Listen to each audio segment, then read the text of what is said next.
Hi friends, welcome to Trishka గడ్డం blogs. ఈరోజు మిరపకాయ బజ్జీ ఎలా చేయాలో మీకు చూపించబోతున్నాను. ఈ మిరపకాయలు ముందుగానైతే ఇలా మధ్యలోకి కట్ చేసి ఇలా ఇత్తులన్నీ తీసేసుకొని పక్కన పెట్టేసుకుందాం.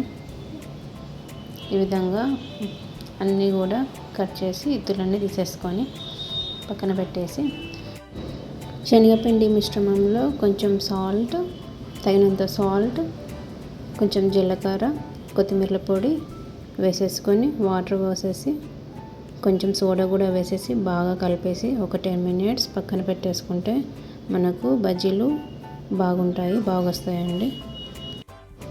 ఆయిల్ బాగా హీట్ అయిన తర్వాత నేను చూపిస్తున్న విధంగా మిర్చి బజ్జీలు వేసేసుకోవాలి. జాగ్రత్తగా ఆయిల్లో వేసేసుకోవాలి.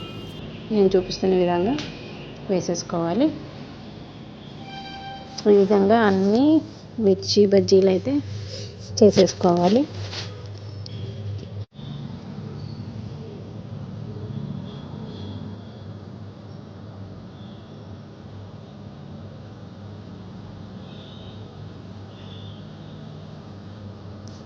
ఇలా వేసేసుకున్న తర్వాత ఫ్లేమ్ అనేది హైలో పెట్టేసుకోవాలి. హైలో పెట్టేసుకొని ఒక్కొక్క దాన్ని వెనక్కి తిప్పుతూ డీప్ ఫ్రై చేసేసుకోవాలి. ఈ విధంగా వెనక్కి తిప్పేసి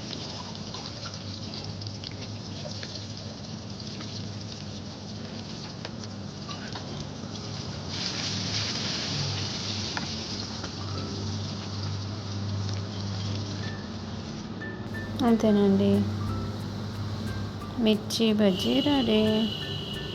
Thank you for watching. Please like and subscribe to my channel.